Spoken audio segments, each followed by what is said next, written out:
At my age, without any significant position of authority, someone as inept as me wasn't deemed necessary within our company. The president made this abundantly clear, presenting me with a termination letter and offering a severance package. Packing my belongings swiftly, I silently acknowledged the president's tirade. Arguing back would have been futile. Understood, I calmly stated as I left the office. To an outsider, I might have seemed defeated, a loser at the mercy of the president's whims. However, I had already discerned her vulnerabilities. My name is Caroline, 48 years old. Most women my age are married with grown children, some even becoming grandmothers. Yet, I remain single. I've had my fair share of romantic encounters, but marriage never materialized. Not that I lacked the desire, but with a fulfilling job and supportive colleagues, I found contentment. That changed a few months ago. Our company, a family-run enterprise, had always been smoothly managed, with executive roles reserved for the chairman's relatives. However, with the sudden passing of the chairman, his daughter Helena assumed the presidency.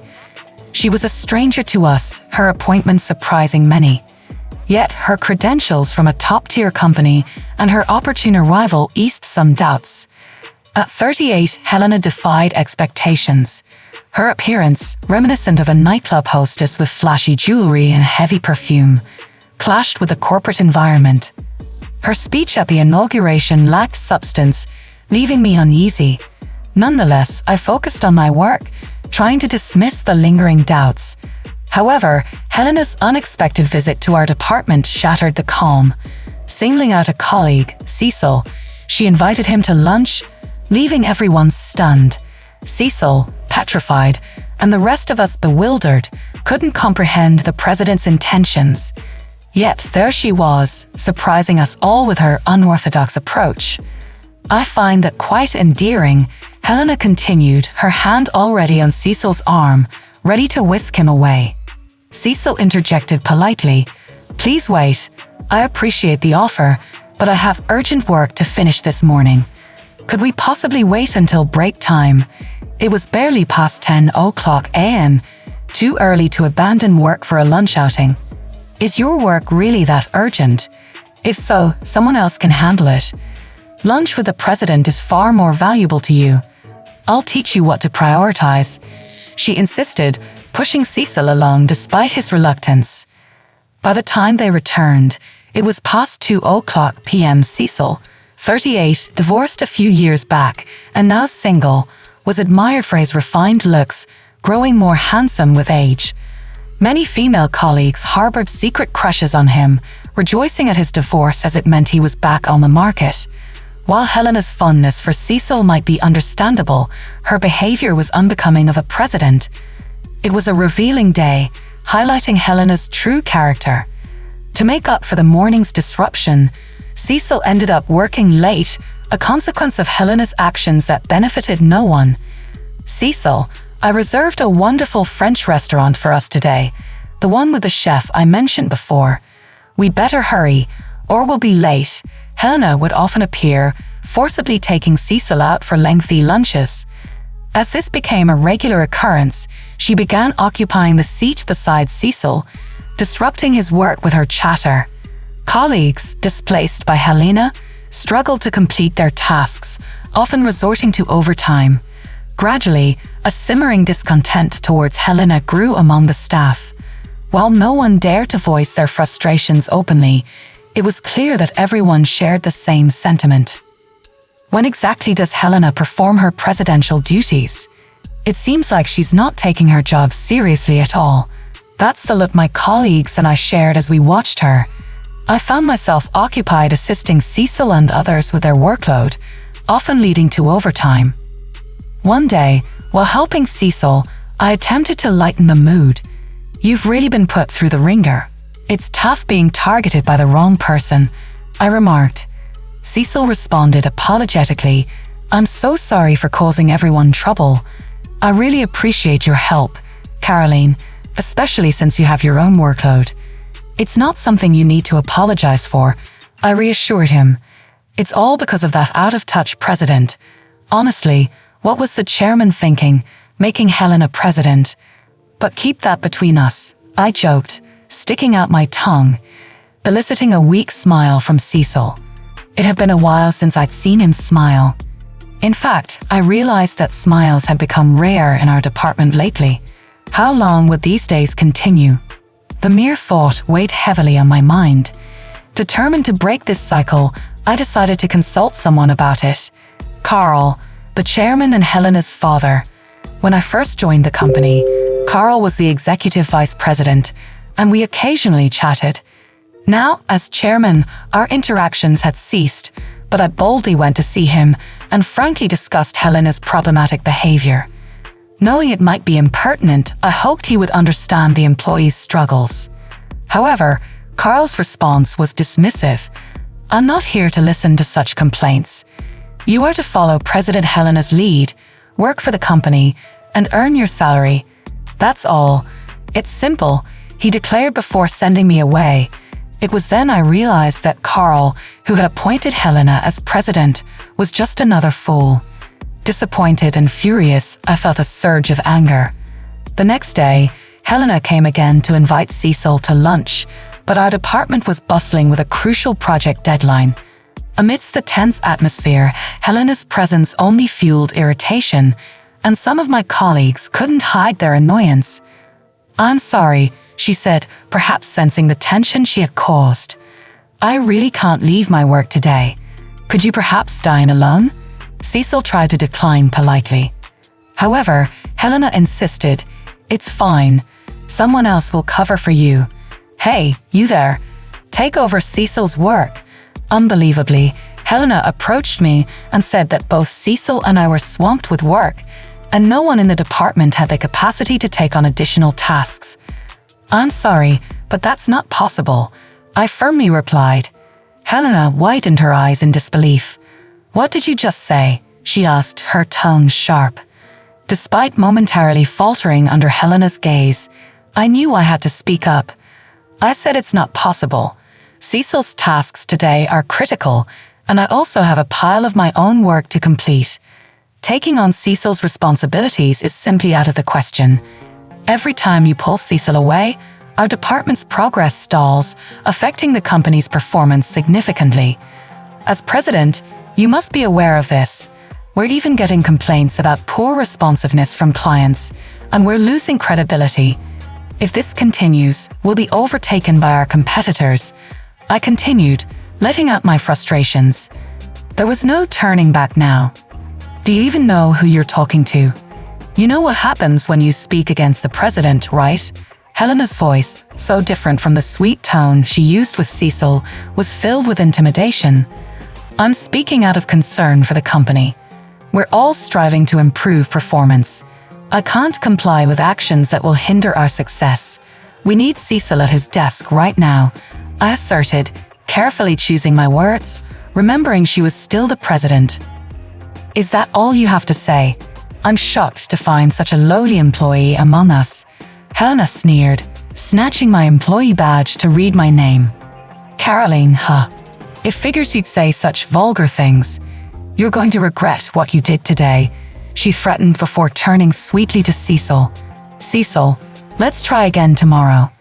I'll book an Italian place. My mood's been spoiled by this silly little scene, Helena declared with a fluttering wave as she left the department. Applause erupted around me. Colleagues praised me, saying how refreshing and cool I had been, but I didn't feel relieved. Helena's words weighed on me. I knew this wouldn't end without repercussions. Caroline, are you okay?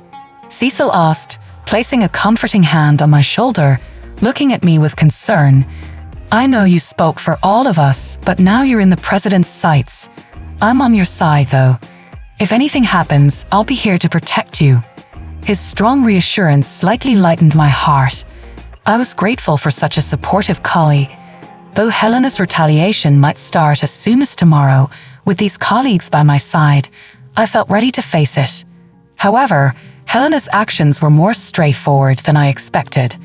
She showed up in our department the very next day to announce, "You, at your age, with no significant position, not proficient at work, just getting older and more unsightly, how dare you talk back to me?" Someone who has remained a mere employee all these years is not needed in this company. Frankly, you're an eyesore. You're fired as of today. Pack your things and leave. I was astounded by the abrupt and harsh dismissal. Fired? I echoed in disbelief. Helena, with rough breath, pulled out a piece of paper. Yes, but it's not wrongful termination. Don't bother suing. Here's your termination letter, and we'll even pay severance pay. Now hurry up and leave, she ranted. That's too much, President.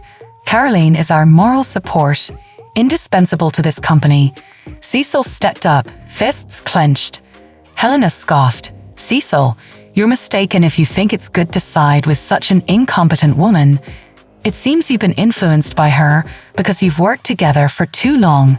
How pitiful. She's a detriment to this company. It's only right she's fired. I stood silently, absorbing Helena's verbal abuse. Arguing with someone like her was futile. If you say my presence is detrimental to the company, then I must accept my dismissal, I replied calmly, quickly packing my belongings and leaving. Though I couldn't suppress my intense anger, I was determined not to let this end here. I had already identified Helena's weakness. The next day, I welcomed a refreshing morning.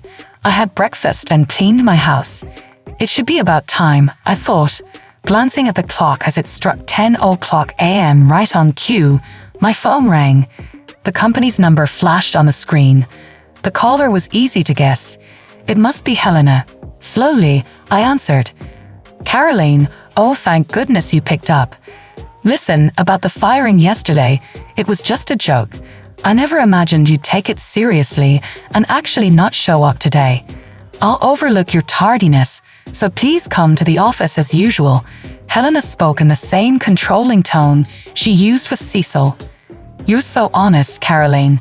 To take such a joke seriously, Helena's voice quivered slightly. It wasn't a joke. I have the signed termination letter. Does the company sign such things as a joke? If so, that's a terribly irresponsible company. A president who flirts with male employees and publicly humiliates an employee is disgraceful. I want nothing more to do with such a company, I asserted.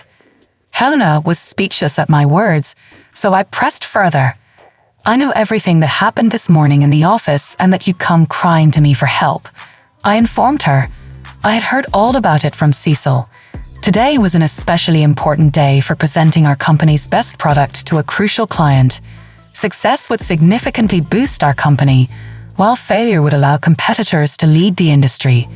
It was such an important presentation that even Helena must have recognized its importance, as she attended the morning meeting to motivate everyone.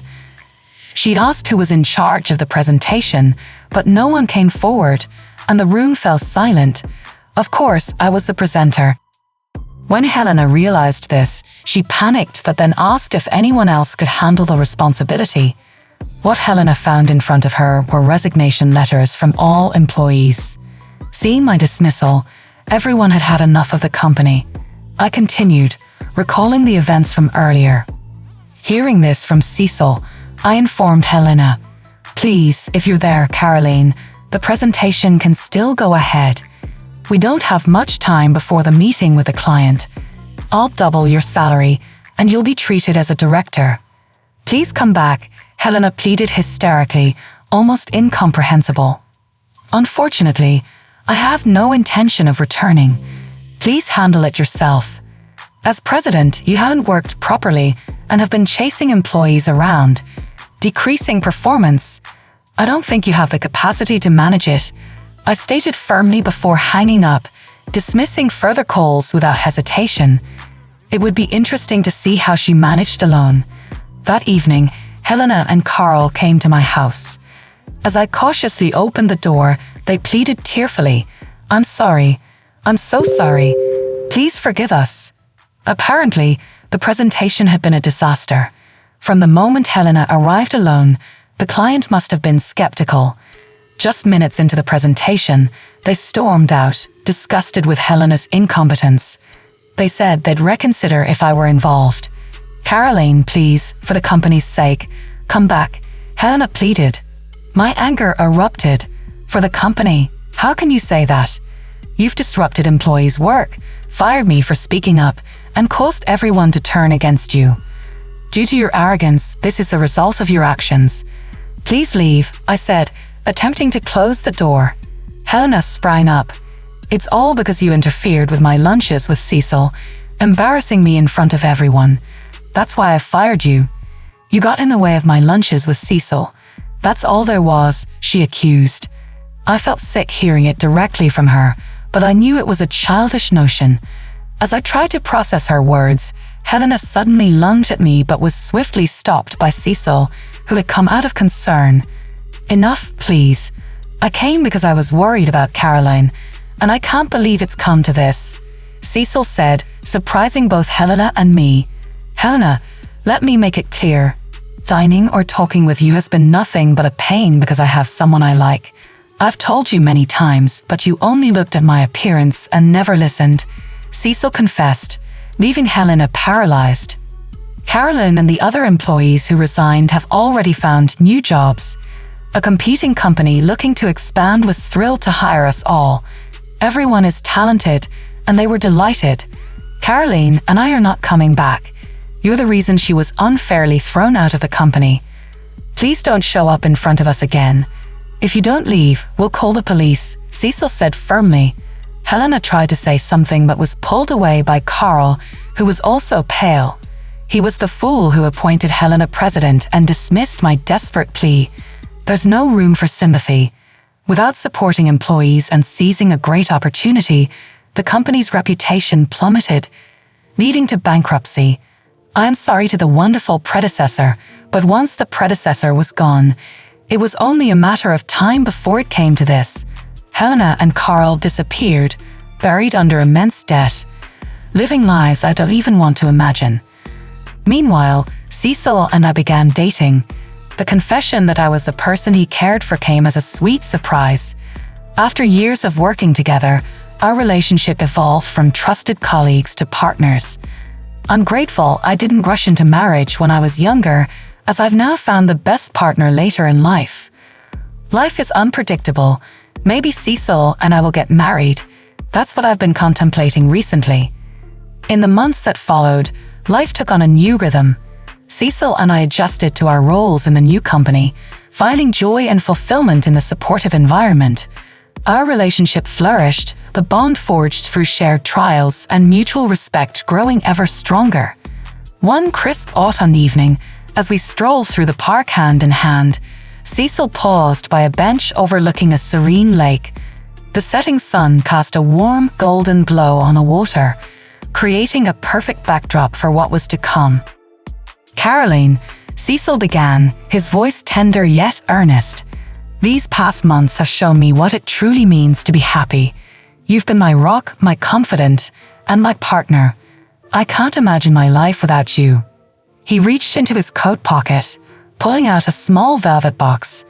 My heart raced as he knelt down on one knee, opening the box to reveal a beautiful, sparkling ring. Will you marry me? He asked, his eyes full of hope and love. Tears of joy welled up in my eyes as I nodded vigorously. Yes, Cecil, yes, I exclaimed, unable to contain my happiness. The park seemed to burst into applause, as if nature itself was celebrating our union. We embraced the promise of a shared future, filling our hearts with warmth. Our wedding was a modest but heartfelt affair, attended by close friends and family. The colleagues who had stood by us during the turbulent times were there, celebrating the love that had blossomed amidst the chaos. The ceremony was filled with laughter, tears, and countless moments of pure joy. As we exchanged vows, I felt an overwhelming sense of gratitude. Life had thrown many challenges our way, but those very challenges had led us to this beautiful moment. The past was a testament to our resilience, and the future promised a journey filled with love, support, and shared dreams. In the years that followed, Cecil and I built a life together that was rich with love and happiness. Our home was a haven, filled with the laughter of friends and family. We supported each other through thick and thin, always finding strength in our partnership. Helena and Carl, meanwhile, faded into the background of our lives. The company they once mismanaged became a distant memory, a lesson in the importance of integrity and respect in leadership. Their fate served as a reminder that true success is built on the foundation of genuine human connections and ethical choices. One evening, as Cecil and I sat on our porch, watching the sunset, he took my hand and smiled. "We've come a long way, haven't we?" he said, his eyes reflecting the golden hues of the setting sun. "Yes, we have," I replied, squeezing his hand, "and I wouldn't change a thing. Every step, every challenge, every victory has brought us here, to this moment of perfect contentment." We sat in comfortable silence, knowing that our journey was far from over. Together, we would face whatever life had in store, confident in the strength of our love and the unbreakable bond we shared. And so, our story continued, a testament to the power of resilience, love, and the unwavering belief that the best is always yet to come. The moral of the story is that resilience, integrity, and mutual respect are crucial in both personal and professional life.